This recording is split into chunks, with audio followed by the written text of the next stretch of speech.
The makers of Campbell Soups present the Campbell Playhouse.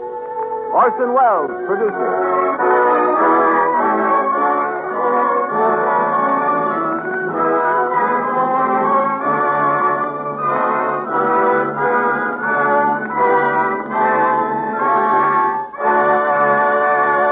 Good evening, listeners. This is Ernest Chappell speaking. Tonight, the Campbell Playhouse presents Orson Welles in his own radio version of Counselor at Law. Heading the cast are Aline McMahon of the theater in Hollywood and Gertrude Berg, who leaves her role as Molly Goldberg on her own program, The Rise of the Goldbergs, to appear on another broadcast for the first time.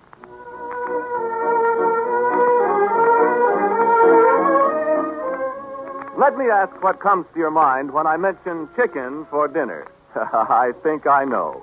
You visualize a fine, plump chicken sizzling brown and falling into tender slices under the touch of the carving knife. And you recall the eager anticipation as the plates were passed from place to place. A grand dish, chicken. A special occasion treat that's always welcome. But remember that between these special occasions, your family can still enjoy the good taste of chicken soup. Because just as sure as you like chicken, you like Campbell's chicken soup. You'll see how chicken-rich it is and the very golden glisten of it. You'll taste deep-down chicken flavor in every tempting spoonful. What's more, you'll find pieces of tender chicken meat in it and fluffy, snowy rice. I know you'll agree that Campbell's is the real old-fashioned kind of chicken soup. Why not keep several cans of Campbell's chicken soup on hand?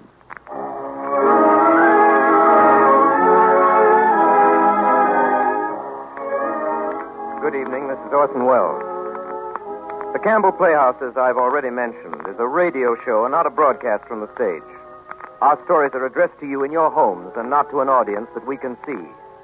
And only on special occasions are inhabitants of the outside world admitted to the mysterious privacy of the studio from which these words are originating.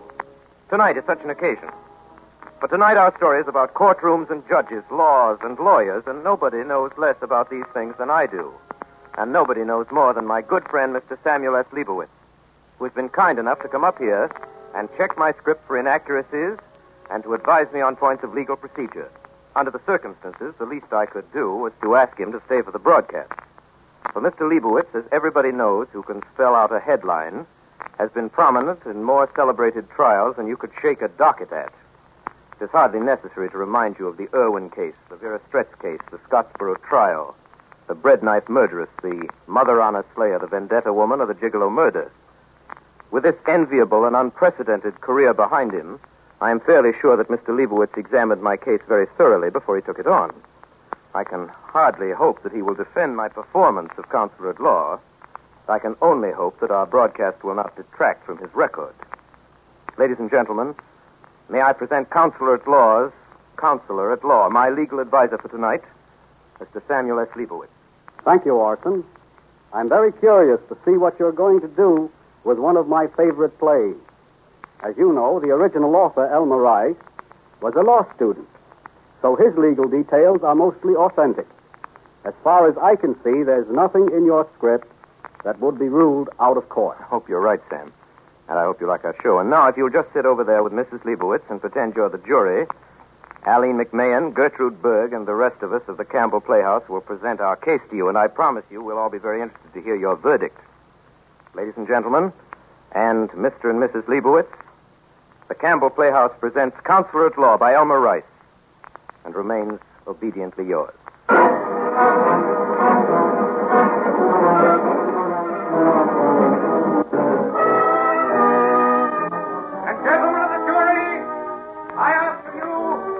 Yourself into Dora Chapman's place.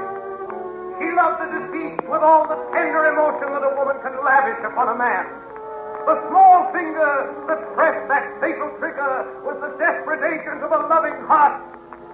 I know, gentlemen, as you look into the face of this poor widow, oppressed with grief and remorse, you will not find it in your heart to condemn one whom heaven has already punished for no other crime than that she loved not wisely, but too well.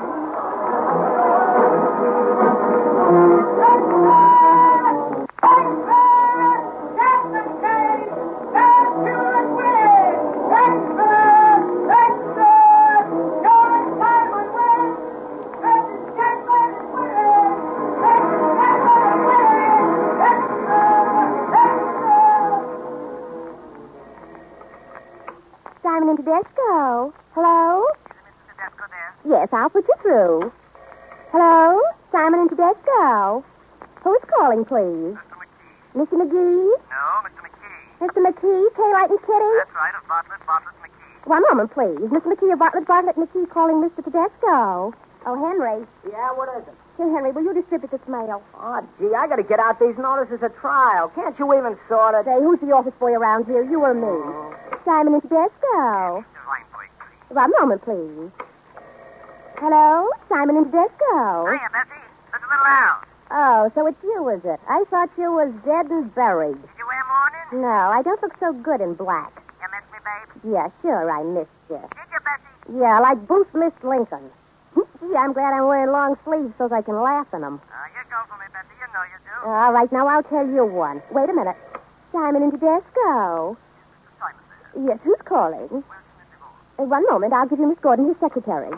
Wilson and DeVore calling Mr. Simon. Here's Miss Gordon, Mr. Simon's secretary. All righty, go ahead. Hello. I'm still waiting. Yeah, you had another call. Well, here's your chance, babe. You and me stepping out tonight. I can't tonight. Say, you must have your hats made in a barrel factory. You better call me back later. I'm busy now. Hello? Simon and Tedesco. One moment, please. Who did you wish to see, madam? Is Mr. Simon busy? Yes, he is. Would anybody else do? I'll wait for him. Well, he may be busy for quite a while. Oh, that's all right. I got plenty time. All right, take a seat. Thank you. Hello? Simon and Tedesco. Who's calling Mr. Simon? I'll put you through to Miss Gordon, his secretary. Bessie. Tongue on rye and chocolate mountain. Oh, thanks, Charlie. 30 cents and here's your change. You should tell him to put a lot of Russian dressing on it. Yeah, smeared it on 6. Simon and Tedesco. Hello? This is Bellini. Mr. Bellini? Go now. Yes, you can have Mr. Tedesco now. Mr. Bellini's calling Mr. Tedesco. Excuse me, ma'am. Yeah? What is it, please? Ain't you Mr. Simon's mother? Sure, I'm Lena Simon. I thought I recognized you. I guess you don't remember me. Well, I think I saw you somewhere before. I'm Charlie McFadden. Used to be the helper to Barney O'Rourke, the plumber on 3rd Avenue. When you and your old man had the bakery shop and George was selling papers. Oh, sure, of course, sure. Oh, when we lived on 86th Street. Yeah, I'll say you're looking great. Well, you don't look a day older than the last time I saw you. Well, I have my health, thank God. My boy gives me everything, more than I want. Why shouldn't I look well? Well, you sure got reason to be proud of your son, Mrs. Simon. He's a prince among men, that's what he is. Yes, that's just what he is, Mr. McFadden. Well, gave me a new start in life, that's what he did. You know, I was nothing but a jailbird. You're working here for Georgie. Yeah, nearly 4 years now. Process server. Now and again, I do a little private detective work for Mr. Simon. You see, I got ways of finding things out. He's a good man, my Georgie. He always worked hard. Since he was a little boy, he's working hard. Always working and studying and trying to better himself. Sure. That's how he made his success. Well, I'll tell G.S. you're here, Mrs. Simon. No, Mr. McFadden, I'll sit and wait for Georgie. It's all right. He's so busy and I have all day. Hello? Simon and Tedesco. Who's calling me? I'll give you Mr. Simon's secretary, Miss Gordon. One moment, please. Good morning, everybody. Oh, good morning, Mrs. Chapman. Good morning, Bessie. Well, congratulations, Mrs. Chapman. Thanks, Charlie. Well, you sure must be feeling good this morning, Mrs. Chapman. I feel just like a new woman. That's how I feel. Yeah, I'll bet you do. After all you've been through. Of course, after Mr. Simon talked to the jury, I had a feeling that everything was going to be all right. Why, do you know I just sat there and cried like a baby? And when the acquittal came, would you believe it? I was out like a light. Gee, I wish I could have heard Mr. Simon speak. Bessie, will you tell him I'm here? I sure will. Oh, Miss Gordon, Mrs. Chapman's in the office to see Mr. Simon. All righty, I'll tell her. Mr. Simon's on long distance. Miss Gordon says that please take a seat and wait a minute, Mr. Chapman. Okay, hope you don't make it too long. Simon and Tedesco. Oh, good morning, Mr. Simon. Oh, Mr. Simon, he's on long distance just now, ma'am. Oh, well, that's Mrs. Gordon. Well, Miss Gordon is talking on another wire. Do you want to hold on? No, I'll call later. All right, Mr. Simon, I'll tell him you called. Goodbye. That was Mrs. Simon. Did she come around here a lot? Oh, well, not so much. They live up in Westchester. Yeah. She's one of the 400, you know. Her father was the governor of some state. Kind of ritzy, huh? Well, you know the way those society dames are. Sure. They never wear the same dress twice. And Yes, Miss Gordon. Mr. Simon will see Mrs. Chapman now. You ask her to step in? All righty. You can go right in now, Mrs. Chapman. You know the way? Yes, I know the way.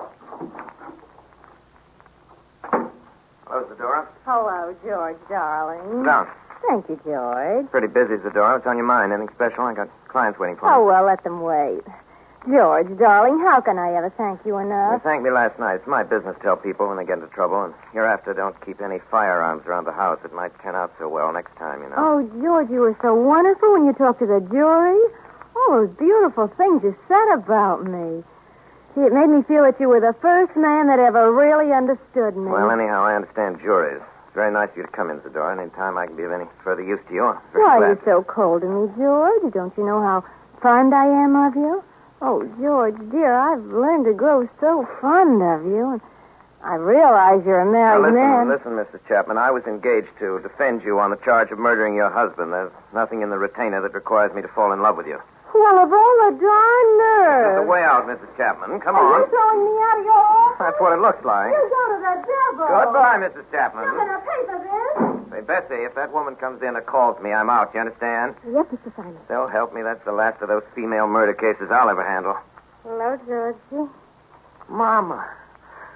Mama, I didn't know you were here. That's all right, Georgie. How are you? Have you been here long? Bessie, why didn't you tell me my mother was here? Only a few minutes, Georgie. Oh, I'm sorry, Mr. Simon. I didn't know the lady was your mother. What do you mean you didn't know? Don't you ask people who they are when they come in? Georgie, please. I got plenty The next time my mother calls, I want her announced right away, no matter who's in the office. Do you understand? Yes, Mr. Simon. Come in the office, Mama. Have your lunch? Sure. Long time already. Sit down, Mama. Make yourself comfortable. Well, Mama, I decided to go to Europe with Cora next week. That's good, Georgie. That's good. You need a good rest. You work too hard. I don't need any rest, but... Well, hard work's good for me, Mama, but I promised Cora that we'd celebrate our 5th anniversary by taking a trip together. You know, I haven't really had a chance to be alone with Cora much. That's what you should do, Georgie. A man and his wife should be just as close together as possible. Yeah, especially when a man has a wife like Cora.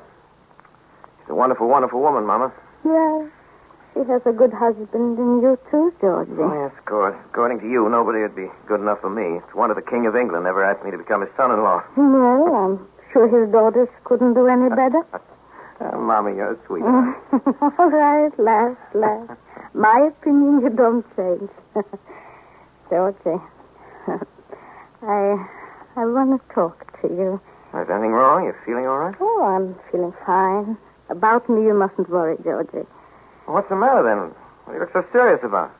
Georgie, you mustn't be angry I'm not with going to me. be angry. What is it? Georgie, your brother David called me up this morning. Well, He told me you wouldn't be angry. I'm not angry, Mama. Go ahead. He needs a little money. Money? What does he need money for this time?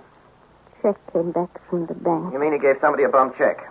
He made a little mistake in his balance. That devil, he made a little mistake in his balance. He's a crook, that's what he is. Georgie, is that a way to talk about your brother? Yes, brother. A fine brother he is, but I'm through with him. He can get himself out of this one. Georgie, be a good boy.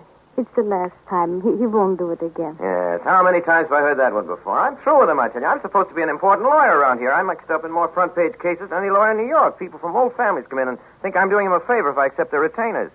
If I don't happen to like a millionaire's looks, I throw him out of the office. Yeah, it's fine for me, isn't it, to have a brother going around getting himself pinched in gambling raids and handing out rubber checks. It's great, isn't it? George, please. For me, do it. Not for him. Oh, no. I don't always ask you for something, Georgie.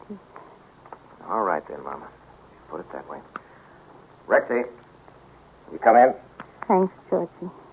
You're a good boy. Yes, Mr. Simon. Oh, hello, Mrs. Simon. How are you? Can't complain. Thank you, Miss Gordon. Rexy, make out a check. My brother for... how much is it, Mama? $450. $450. Cash. Put in the mail tonight. Yes, Mr. Simon. Oh, Pete Malone from the county clerk's office is outside. He says it's important. A few minutes. Can't be that important. He can wait. Yes, sir. A nice girl, George. That's Miss Gordon. Yeah, she's a wonderful secretary. Couldn't get along without her. How is it such a nice girl like Miss Gordon don't find herself a husband? I don't know. I don't think she's interested in men. Well, George, I see you're busy, and I think I'll go home now. All right, Mama. Take a taxi up Oh, there. bus is all right, too. The bus is good enough. And thank you, Georgie, for David. And from now on, I'm sure he'll be a good boy, like you. And every night, George, I say a prayer for you and for him. Goodbye, Mama. Goodbye, Georgie. Take care of yourself. Goodbye. Rexy. Yes, Mr. Simon? Rexy, how much did I tell you to send a bill to Mrs. Richter for? Oh, 5,000. I better make it 6 and send it to her as soon as the separation agreement is signed. I wanted to get it while she's still grateful. Yes, sir. Oh, Mr. Simon. Yeah, what is it? Motion to dismiss Palin against White National comes up this morning. Getting adjournment. And here's a money order for $50 from Mrs. Moran in that accident case. Send it back. She can't afford to send me $50. Hello, Mr. Simon's office. Miss Gordon speaking. What is it now? It's Mrs. Simon. Hello, darling. How are you? How are you, dear? I'm fine. I had a hard time getting you. Yeah, I was talking to Washington. You didn't get home last night. No, the jury didn't come in till after midnight, and by the time I got it out, it was nearly 2. George, Yeah? did you check on the reservation? Oh, yes, darling, on the Paris. Say, why don't you have lunch with me? Can't I have a date? Oh, I see. I'm sorry. Oh, that's all right, darling. I'll see you this afternoon around 3. Thanks. Goodbye, sweetheart. All right, anything else? Well, Pete Malone's still waiting to see you. Oh, and there's a wire from Washington. I don't understand it. All it says is yes, and it's signed XYZ. Let's see it. Swell. Get Joe Fishman of Fishman and Company right away. Tell him to buy 5,000 shares of Gulf Coast Utilities at the market. But, Mr. Simon, you said only last I week. know it's a lousy start, but that wire's a hot tip. The court's going to dismiss the complaint against the company, and the stock's due for a little whirl. Go on, hurry. What are you waiting for? Do what I tell you and send in Pete Malone. Yes, Mr. Simon. Bessie. Yes, Miss Gordon. Mr. Simon will see Mr. Malone. Yes, Miss Gordon. Oh, and Mr. Simon, before you go out, Mr. Tedesco would like to have a word All with right, all right. Come in. Hello, George. Oh, what's on your mind, Malone? Plenty, George. I'm afraid it's not good news. Sit down, spill it. You know my brother Ed, the warden up at Elmhurst. Sure, I know him. How's getting along up there? Oh, he's getting along all right. They tipped me off to something I think you ought to know. All right. You ever remember handling a case for some fellow named, wait a minute till I think of his name. It's some Dutch or Hebrew name, something or other Stein.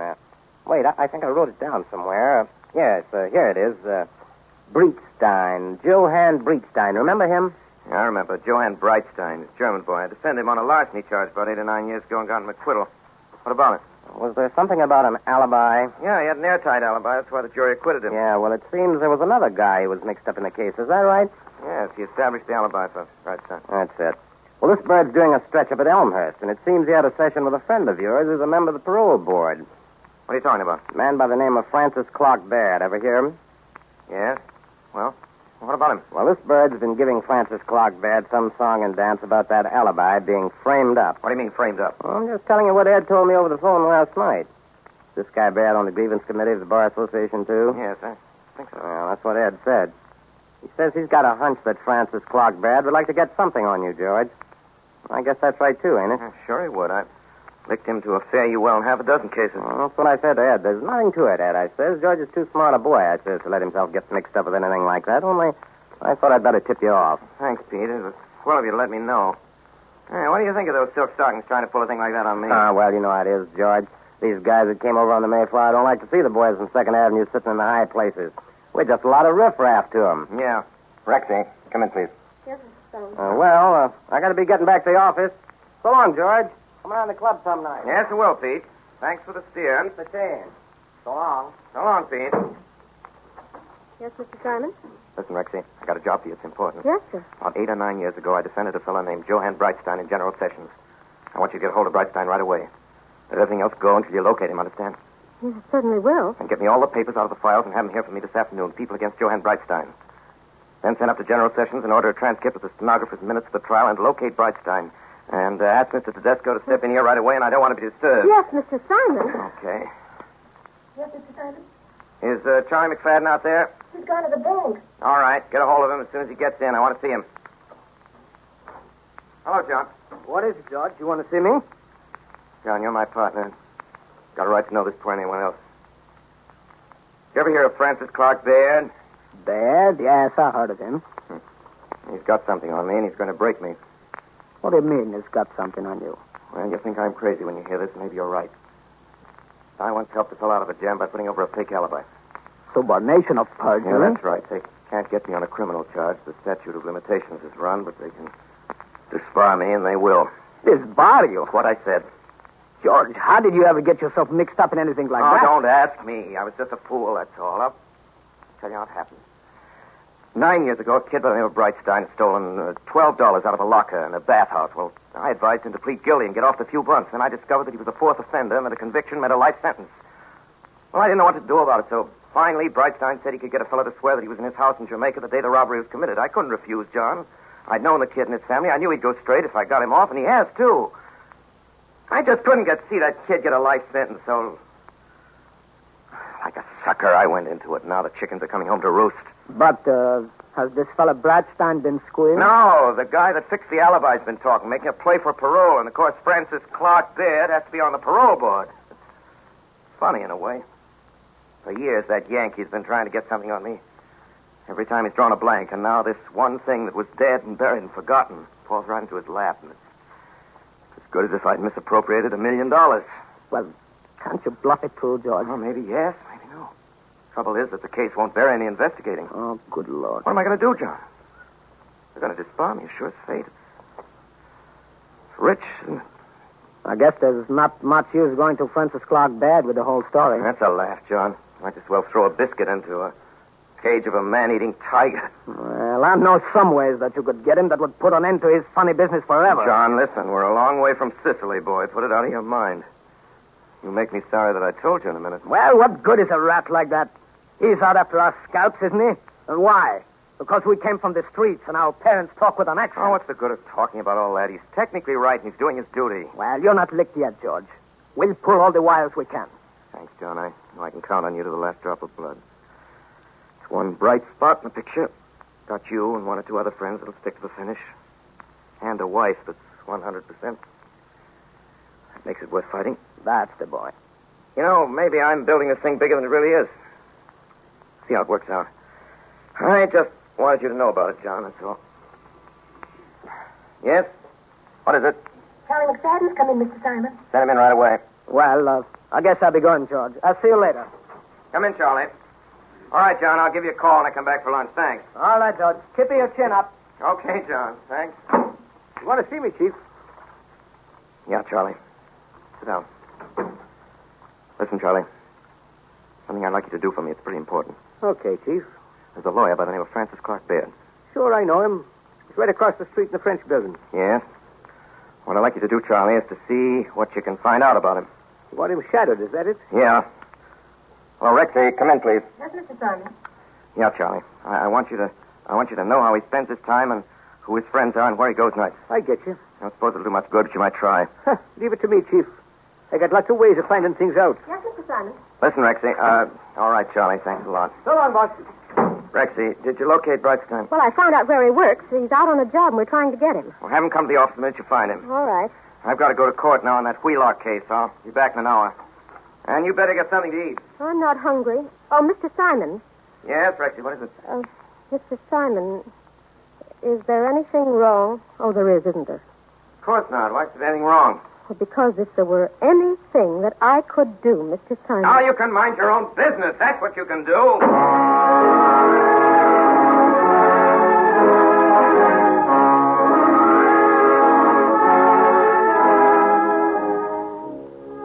Here, Bessie, drink this. What is it? Well, it's just some bromides to quiet your nerves. Now, go on, drink it. Does it taste bad, Miss Gordon? Oh, no, it's nothing at all. Go on, take it. It'll make you feel better. I hate taking stuff. And what'll Mr. Simon say if he comes in and finds me laying on his couch? No, I'll take care of that. And if you don't feel better, I'm going to send you home in a taxi. Oh, no, I don't want to go home. Honest, I don't, Miss Gordon.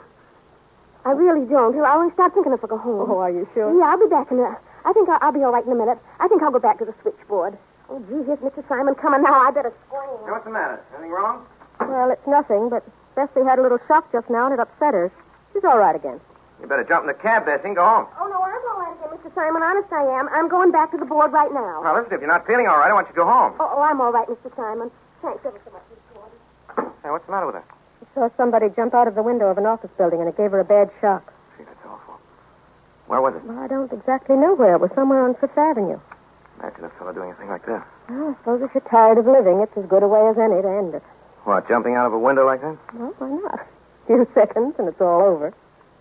I guess people don't do it unless they have a pretty good reason. What the devil are you so morbid about? I'm not morbid. Only we don't ask to be brought into this world, and if we feel like leaving it, I don't see that it's anybody's business but our own. What's the matter? Don't you feel well or something? Oh, yes, of course. Just talking a lot of nonsense, that's all. Good. Brightstein here? Yes, sir. He's waiting outside. See him right away. Wait a minute. See if you can get me Francis Clark Baird. Yeah, I'll try him again. Bessie, try Mr. Baird again at his office. Anything important in the mail? Well, a check came in from the Murray Packing Company. How much? $10,000 plus 200 and some odd dollars for disbursements. I forget the actual amount. Oh, hello? Sorry, Mr. Baird isn't in. Oh, I see. Thank you. Now, Mr. Baird isn't in. Oh, when's he expected? Wait a minute. Is that his secretary? Yes, sir. I'll talk to her myself. Hello? Is this Mr. Baird's secretary? Yes, sir. This is Mr. Simon speaking. Mr. George Simon. Do you know when Mr. Baird will be in? I'm sorry, he didn't say. Oh, I see. Well, do you know where he can be reached? No, Well, he's no, in town, isn't he? I couldn't say. Do you think you're likely to hear from him during the day? I don't know, sir. Yes, it's all pretty indefinite, isn't it? Well, okay, if you do hear from him, will you tell him that I called and asked him if he'll be good enough to call me? Yes, Mr. Simon. Yeah, thank you very much. Goodbye. I think that Baird could afford to employ a more convincing liar than that. All right, I'll see Brightstein now. Okay. Yes, Miss Gordon. Mr. Simon will see Mr. Brightstein now. Yes, Miss Gordon. All right, and I don't want to be disturbed. By any engagements? You've a date at 3:30 with Mr. Laporte. Yes, I must keep that. I put off all the others. Oh, Mr. Brightstein, would you come right in? Come right in, Brightstein. Sit down. Rexy, see that I'm not disturbed, will you? Yes, sir. Oh, Brightstein, glad to see you again. Very glad to see you, Mr. Simon. How have you been? Oh, I've been fine, Mr. Simon. I got a good job now. You have? What are you doing? I'm assistant cameraman for General Newsreel. Is that so? That's Yeah. great. Listen, Brightstein, has anybody been talking to you lately about that case of yours? No, Mr. Simon, they haven't. Nobody's approached you or asked you any questions? No, sir.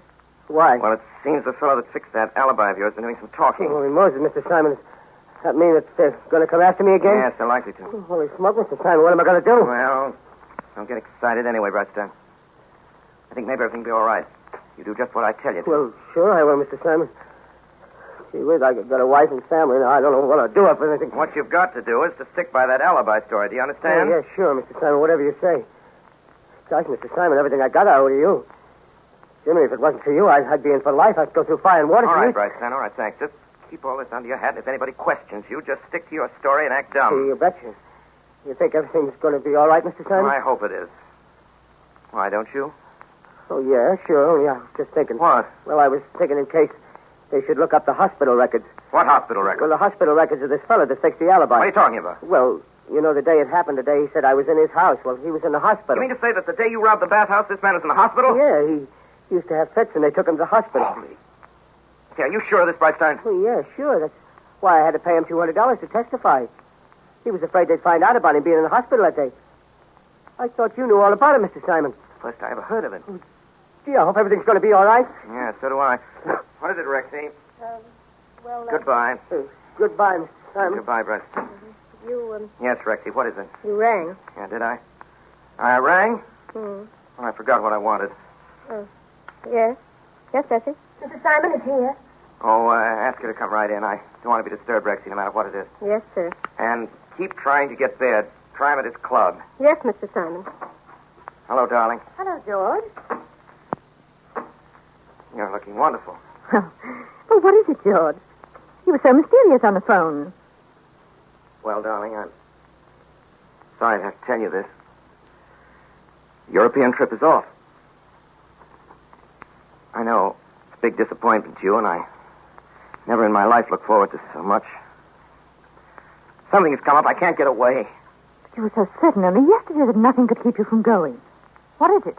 Another $100,000 fee? Oh, I wouldn't have called off our honeymoon, darling, for a retainer from the United States Steel Corporation. Then it's not business detaining you? Well, it is and it isn't, yeah. I don't know just how to tell you. Well, tell me, George, what it is. It doesn't help matters to pile up the suspense. No, I guess you're right. Well, darling, I'm in trouble. The worst trouble I've been in my whole life. Well, tell me. Well, I'm threatened with disbarment. Oh, how perfectly ghastly. Yeah, I knew it'd shock you, and it's been a shock to me, I can tell you. I don't understand it. Disbarment? Why, I thought... Doesn't disbarment imply... Yes, it does more than imply. It establishes that a man is guilty of conduct which makes him unworthy to practice his profession. That's what I'm faced with this very minute. Then... I I'm quite bewildered. 18 years. 18 years. I've been a full-fledged lawyer. 18 years. Nobody's ever had anything on me. And then this one thing, this one little thing that was dead and buried comes up. Ping. Out I go like a candle. What was it that you did, George? You know what it means to frame up on an alibi? Yes, I think I do. Getting someone to testify falsely. I don't know much about these things, George. Wasn't that a dishonest thing to do? Well, it was conniving at a lie to save a poor kid from going to prison for life, to prevent a conviction that nobody wanted, not the judge, nor the district attorney, nor the jury, but that the law made inevitable. But why do you have anything to do with such people? Thieves, criminals. Well, I'm a lawyer, darling. Somebody's got to defend people who are accused of crime. Was this boy guilty? Guilty of stealing a few dollars, yes. And now someone's found out about the alibi and they're going to disbar you. Is that it? Yes, someone's found out. A man who's had it infamy for years. A gentleman by the name of Francis Clark Baird. Francis Clark Baird? Why, he's a very eminent lawyer, isn't he? I think I've heard Father speak of him. Isn't he one of the Connecticut Bairds? Yes, he may be, for all I know, but that doesn't mean much to me. All that I know is that he's got the dope on me and he's going to make me pay through the nose. Why do you always put things on a personal basis, George? Isn't it the duty of a man like Mr. Baird? No man has to break another man unless he wants to. But, darling, you're not siding with Baird, are you? I really don't know what to say, George. It's most distressing. I know how you've had to struggle, and it's all very admirable, but it's made it possible for you to accept things that are rather difficult for me to accept. Well, what things, darling? Oh, I don't know. There's something distasteful about the whole atmosphere of the thing. This association with thieves and perjurers. And now this scandal. It will be a scandal, I'm sure. Newspaper publicity and all that. I'll try to spare you all I can, darling. Now, what are my friends going to say? How am I going to face them? Do they mean more to you than I do? That isn't the point. Best thing for me to do is to go to Europe on Tuesday as I'd planned. If this thing blows over, and let's hope it will, you can join me abroad later. If it doesn't, well, there's time enough to think about that. You mean you're going to walk out on me? Well, that's a very crude way of putting it, George. And very unfair to me, too. It isn't as though I could do anything for you. I could. I'd be glad to stay, but you've said yourself there isn't anything now, haven't you? Yes, I guess I did. Just that at a time like this, I thought I'd like to have you around, that's all. Isn't that just a little selfish, George? Yes, I guess you're right. Guess it is selfish. I hadn't looked at it in that way. I just thought, Cora, that maybe you'd want to stay. Oh, please don't misunderstand me, George. Please don't think I'm unsympathetic. Would you like me to ask Father to intercede with Mr. Baird? No, I don't think you'd better do that. Well, whatever you say. I do hope everything will turn out for the best. Oh, well, I really got to run now. I'm late as it is. I'm meeting Roy Darwin for cocktails at 21. Who? Roy Darwin. Oh, George, will you be coming out to the country tonight? Well, I don't know whether I'll be able to make it or not. I'll phone you if I can. Yes, do. Au revoir, George. I do hope everything's going to be all right. Goodbye, sweetheart. Here, you can go out this way. Don't bother. I know the way.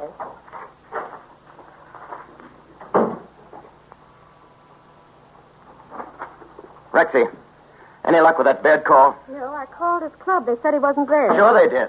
Lousy. Knows who it is, and he's ducking. Mr. Simon, it's time for you to leave for your luncheon appointment with Mr. Laporte. What? Oh, yes. It's time to leave? Yes, sir. All right. So, you know, Rexy, maybe that guy wasn't so crazy after all. What do you mean, Mr. Simon? The one that jumped out of that window. Maybe he's better off that way. Troubles are over. But I thought you I said... know I did. Maybe I was wrong. What's the matter? Nothing. What are you crying about? I'm not crying. It's nothing. Nothing at all. What's the matter with you lately? Nothing the matter with me. Don't you feel well? Yes, of course. Maybe you've been working too hard. Maybe you ought to have a little vacation, huh? No, I don't want any vacation. Well, maybe I'll be going away myself soon, then you get a good rest. I don't want to rest. I'll get a cab for you now. Never mind, I'll find one. If anyone calls me, I'll be back in an hour. And get me a reservation on the 4 o'clock plane to Washington.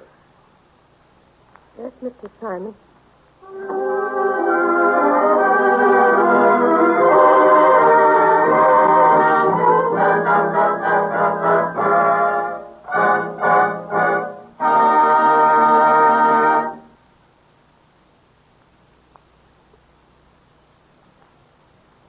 In just a moment, we will continue our Campbell Playhouse presentation of Counselor at Law. This is the Columbia Broadcasting System.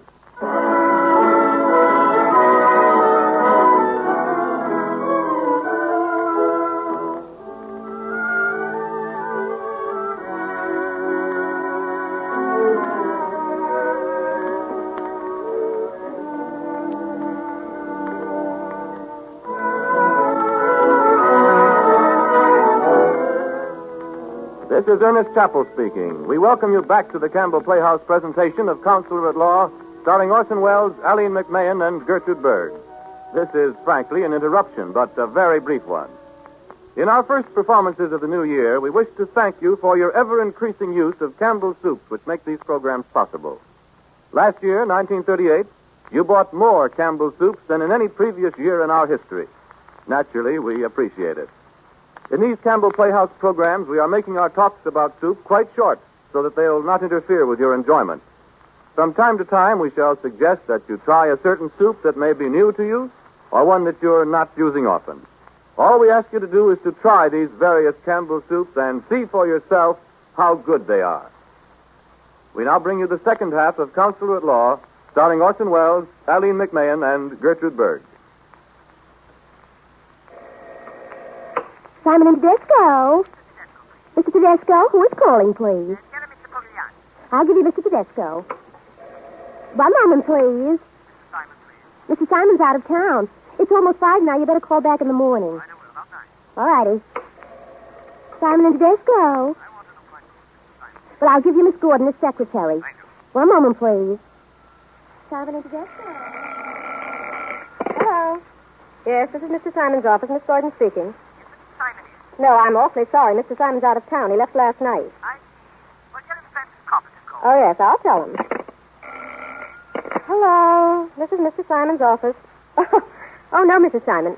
No, he's not returned from Washington yet. Are you at the pier now? No, I'm leaving in a few minutes. Well, of course, he might have gone from the airport to the pier. How soon will you be at the pier? In about half an hour. If I don't, say goodbye, will you? All right, I will. I hope you have a pleasant trip, Mrs. Simon. Thank you. I hope you fall overboard, Mrs. Simon. Yes, isn't that yet? No, Mr. Tedesco.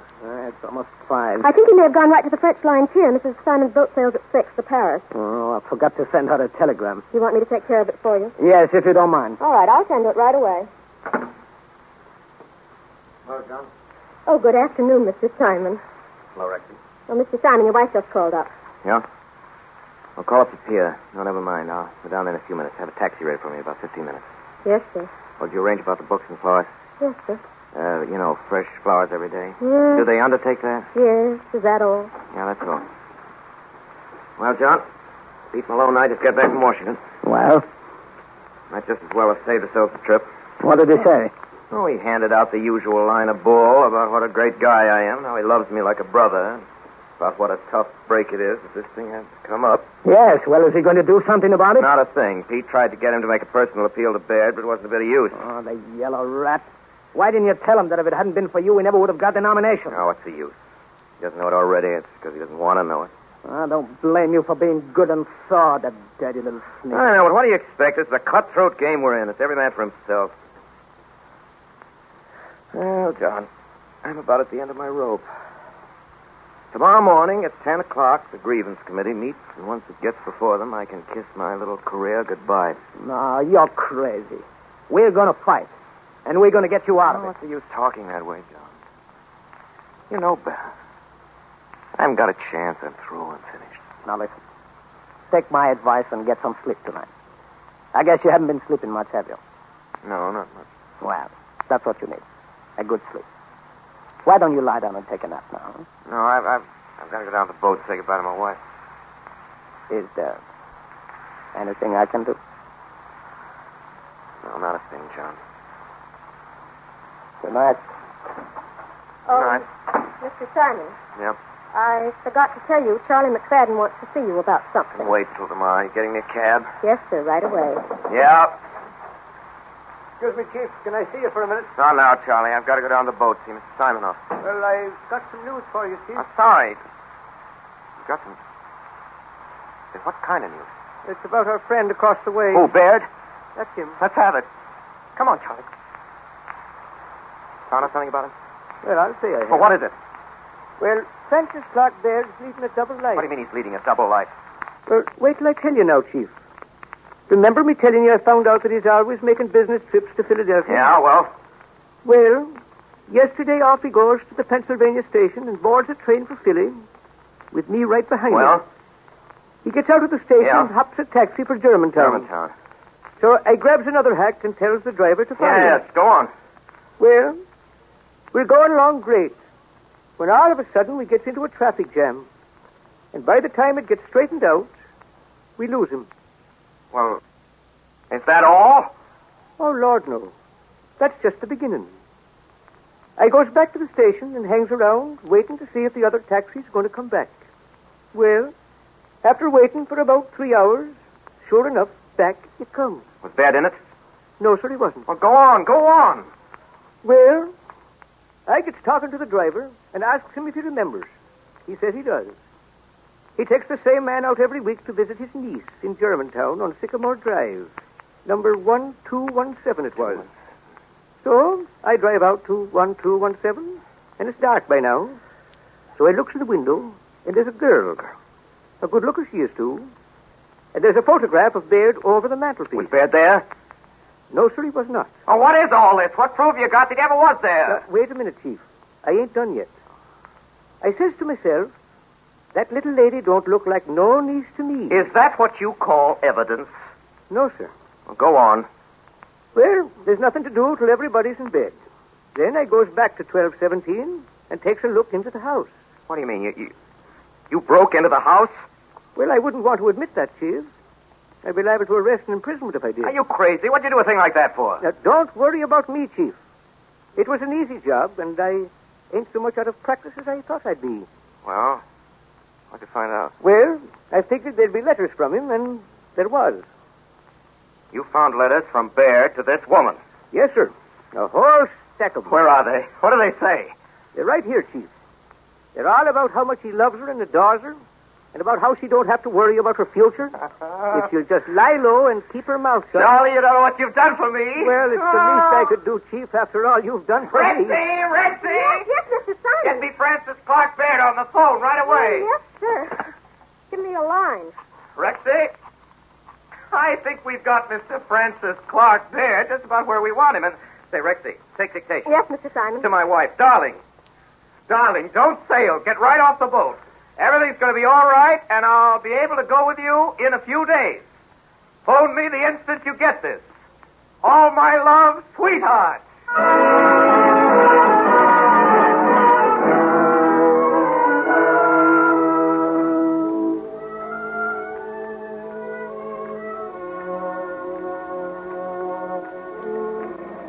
Simon and Tedesco. Who's calling, please? I'm sorry, Mr. Tedesco's gone for the day. Simon and Tedesco. Simon, please. One moment, please. I'll give you a secretary. Oh, Bessie, Mr. Simon's not to be disturbed. He's having an important conference with Mr. Francis Clark Baird. Yeah, if any calls come, I'll take them out here. Okay, Miss Gordon. Good evening, everybody. Oh, good evening, Mrs. Simon. Miss Gordon, is my son here yet? Well, there's somebody in there with him, and I think it's kind of important. Oh, won't you sit down? He won't be very long. All right, I'll wait. I got plenty time. How are you today, Miss Gordon? Oh, I'm all right, thanks. And you? Oh, I can't complain. You know, Miss Gordon, every time I come in the office here, I always think of the first place my Georgie worked. Oh. Border Street. Yeah, she was 13 years old. 13. He was an office boy already for Hirsch and Rosenthal. For $4 a week. Oh, well. Yeah, $4 a week he started. Yeah, and today he's the biggest lawyer in New York. Miss Gordon, he's feeling all right. Yes, as far as I know now. Why? I don't know. Every day this week when he called me up, he sounded so blue. Oh, well, if there was anything wrong, he'd have told me.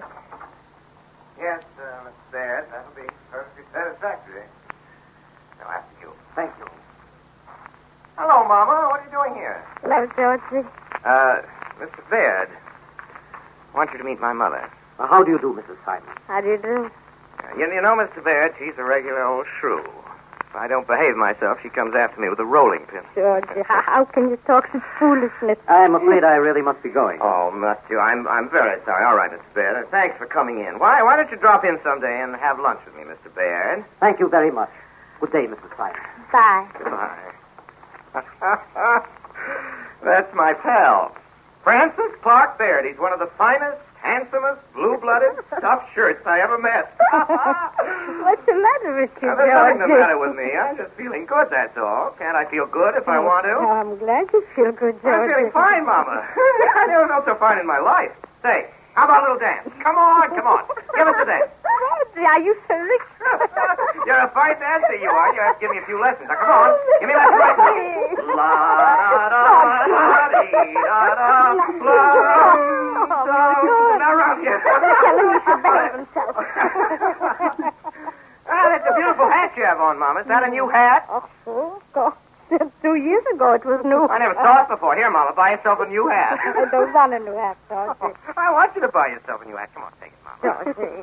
Say, Bessie, go home. I won't need you anymore. Oh, you're expecting Mrs. Simon to call. That's all right. I'll take the call myself. Go on, Bessie. Beat it. Yes, sir. And say, Bessie, treat yourself to show tonight. You and your boyfriend. Oh, gee, thanks, Mr. Simon. Good night. Good night. Say, Rexy, you can go home, too. Oh, I'm in no hurry. Go on home, I tell you. Don't you know there's a law against night work for women? Oh, is there?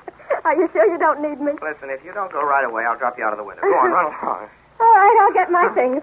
Well, good night, Mrs. Simon. Good night, Miss Gordon. Good night.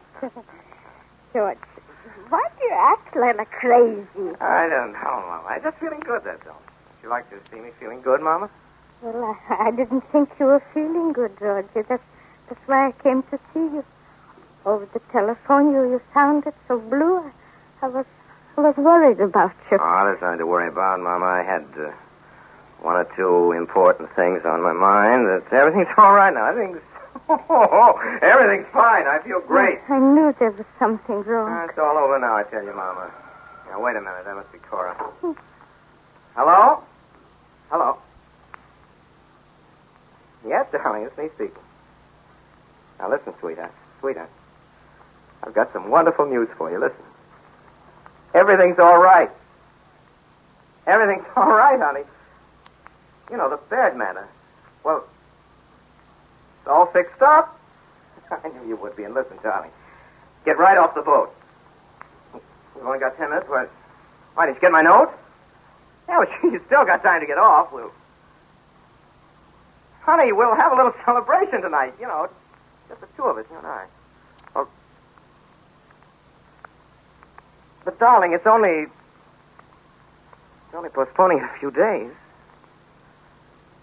Darling, you mean you don't want to?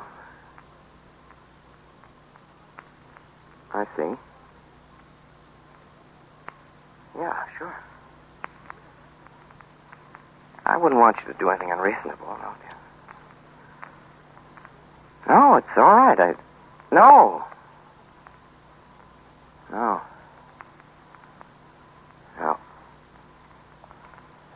Thanks. Well, have a wonderful trip. Goodbye. Georgie. What's the matter, Mama? What do you want?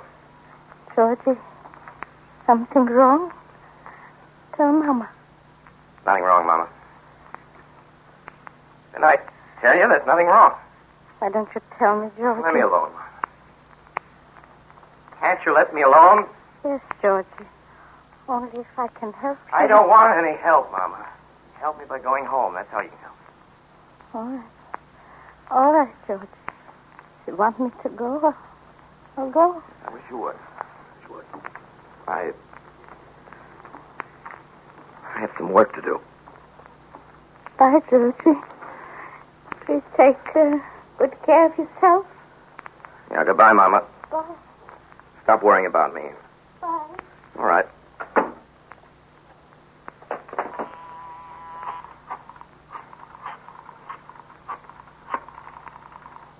Hello? Hello. I'd like to speak to Mr. Roy Darwin, please. He's out. Oh, is that so? He left for Europe. When did he sail? 6 this evening? I see. Hello. Do you happen to know the boat he's sailing on? The Paris. Thank you.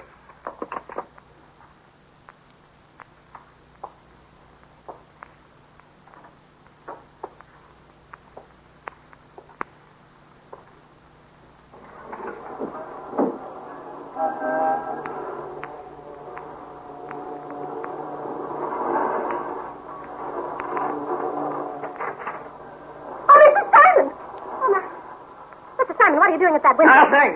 What do you want here? Didn't I tell you to go home? What's the matter? Well, I've been putting on my hat and coat.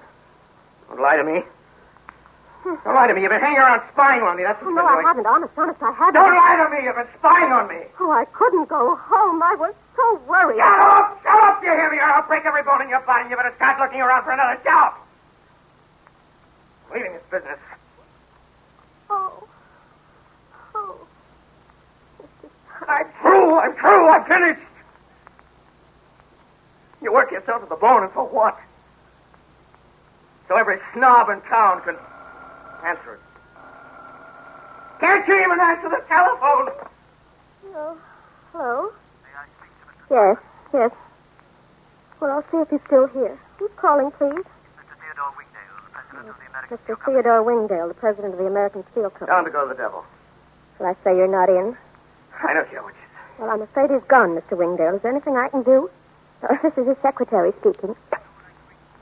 No, I don't. Oh, well, just one moment. He says it's a matter of life and death. Oh, I can't. Tell him, Mr. Is that Wingdale himself? Yes, sir. Well, tell him... Oh, wait a minute. I'll talk to myself. Hello, Mr. Wingdale. This is George Simon speaking. Yeah, my secretary got me just as I was getting to the elevator. What's the trouble? Oh, I see. Oh, is that so? Say, have the police been there? I see. Mr. Wingdale, have you made any statements? No, that's right. Don't say anything. I'll be right up. Goodbye.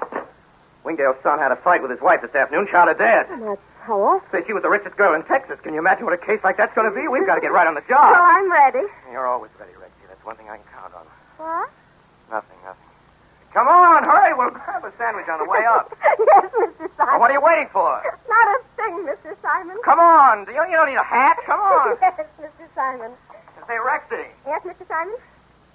Rexy, I'm sorry I bored you off this Oh, afternoon. that's all right, Mr. Simon. Well, I'm sorry. Oh, for heaven's sake, Mr. Simon, let's get going.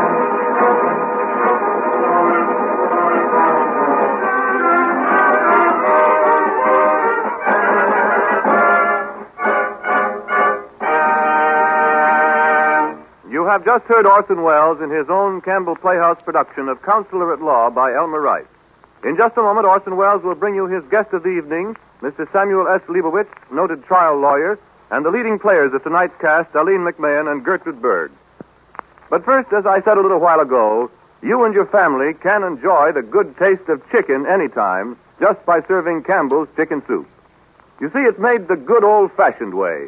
Campbell's chefs use all the meat of government-certified plump chickens. Then they simmer the broth long and slowly until it positively glistens with golden richness and delicious chicken flavor abounds in every spoonful. They add snowy rice and pieces of chicken so tender it almost melts in your mouth. But after all, the proof is in the eating. So why not have it this weekend? Because just as sure as you like chicken, you'll like Campbell's chicken soup. Now, here is Orson Welles. And here is Mr. Leibowitz. Well, Orson, the jury requires no deliberation. Mrs. Leibowitz and I have reached our decision. We find you guilty. Guilty of a good show in the first degree. Well, Sam, I won't appeal that. You know, this isn't the first lawyer I've played on the radio. Yes, I remember you used to be quite famous for your impersonations of me on news broadcasts. For a while there, I thought it was I.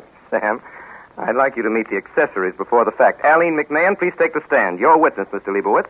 Miss McMahon, I followed you on the stage and in the pictures. Well, thanks, Mr. Leibowitz. I followed you in the headlines. And I'd like to tell you how much I've enjoyed your performance of Regina Gordon tonight. Is that the whole truth and nothing but the truth? So help me. Call Gertrude Berg.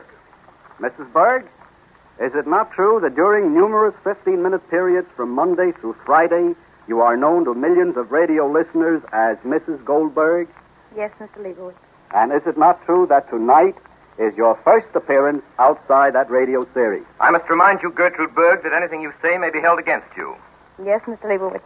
And it's been so very pleasant working with Mr. Wells that I hope it won't be the last. I must caution the witness that it won't be if I can help it. And now, Orson, as to your performance as George Objection. Simon, as your legal advisor, Orson, I urge you not to object to what I'd like to say. Objection sustained. Such references are irrelevant, immaterial, and calculated to prejudice the radio audience. Thank you, Sam, anyway. And thanks, Aline and Mrs. Berg. Case dismissed.